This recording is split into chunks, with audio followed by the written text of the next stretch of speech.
Final piece of news we're going to talk about here. It's not even news. It's more of an update. This is from Pierre LeBrun stuff in The Athletic. Nothing when he just dumps his notebook of rumors. Seth Jones, we have some more, or I guess these are the current teams that are interested. Colorado, which is odd, but apparently they are again planning on going all in for next year. I love it so much. As long as Nathan McKinnon is on this deal, you do everything you can. As long as you re-sign Cale Makar, first off. Philly, which, yeah, I think we've all kind of been pointing that. And, here comes Mike celebrating about, I knew it because Philly. Wait, he's a Philly fan now? Sorry, I keep losing track of which team he likes. God, it's either just favoring a new team or team killing playing Halo 1 with that guy. Yeah, he is difficult. And Chicago. Because Chicago. And apparently LeBrun also said Columbus would prefer to send him west, which, yeah, I get it. So first off, yeah, we don't need to talk about Philly. That's whatever. Colorado are odd to me. Is this a sign of they're pretty sure that they're not going to be? I don't know. Is it a sign that Johnson's not going to waive his clause? They're going to lose a defenseman in the expansion draft? Because I can't believe that Seth Jones went from a Norris Trophy to a dud in a year. I refuse to believe it. Me too. I just pulled up their daily face-off. Colorado. Sorry, I want to read you what their supposed lineup would be with Seth Jones. Okay. So it's Devon Tays and Cale Makar.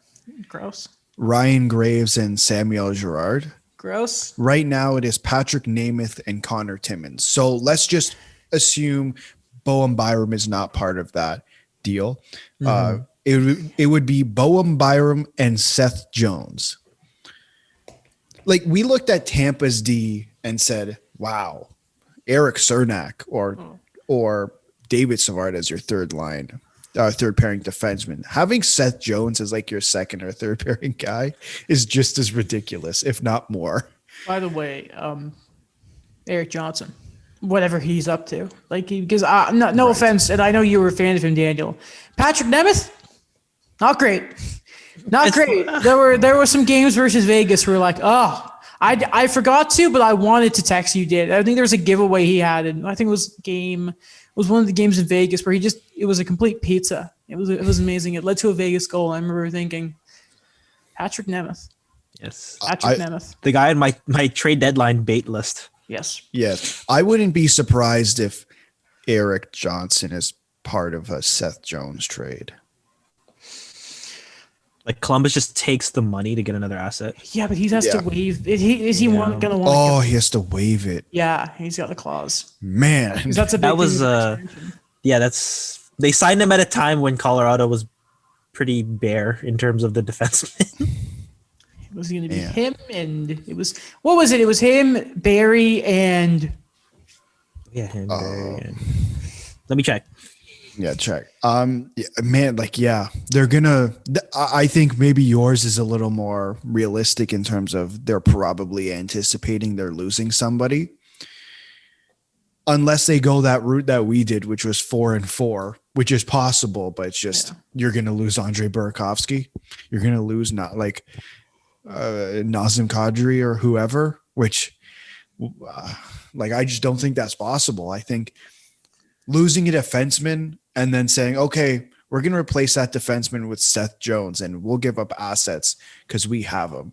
Yeah. So it's pretty rough when you look back on when this extension kicked in, so 2015.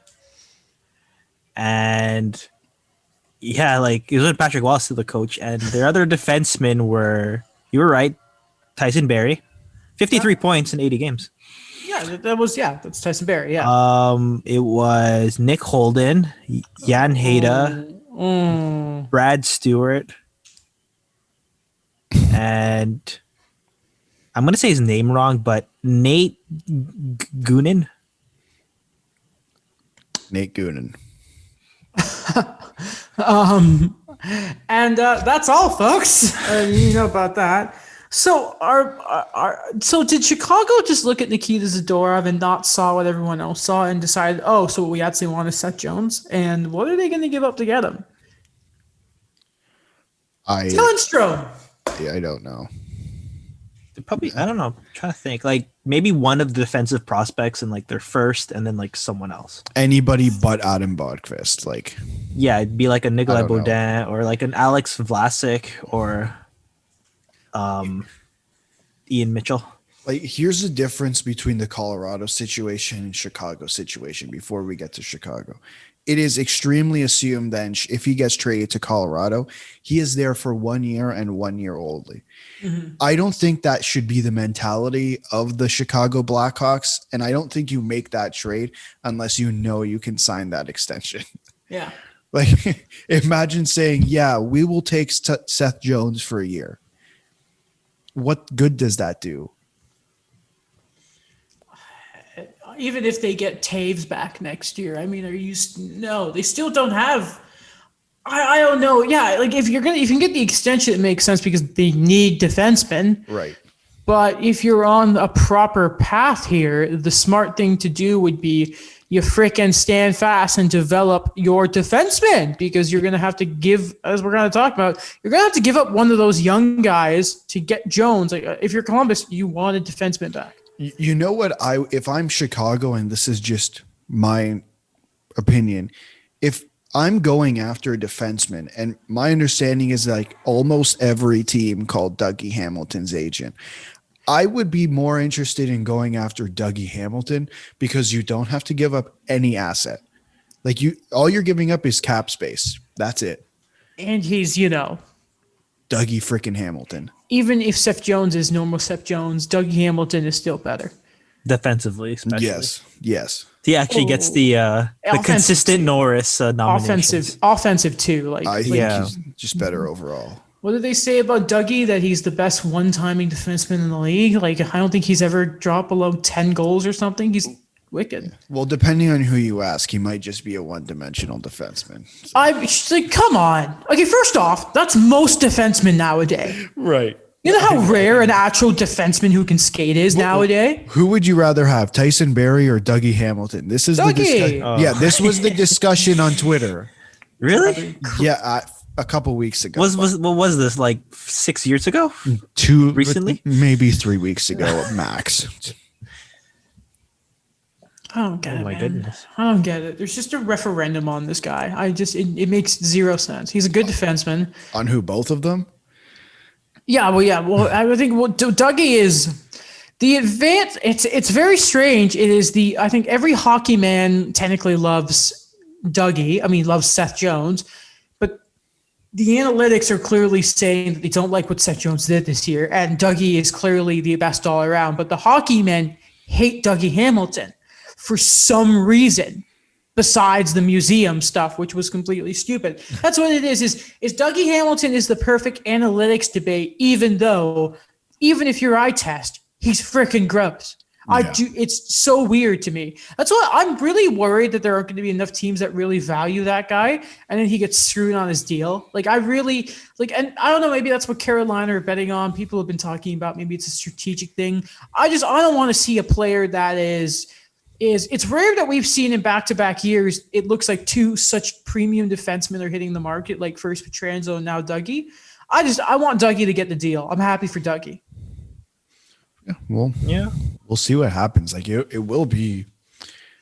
He's gonna get paid. It's just a matter of how much he's gonna get paid. I think is the question, because I know there's that referendum about Dougie because the museum stuff and whatever, which is stupid, by the way.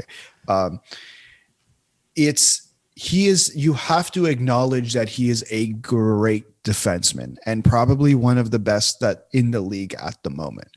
Mm-hmm. Like you have to do that at bare minimum. And to hear that every team has called is an extremely positive sign in my eyes. Like there's going to be a deal out there for him.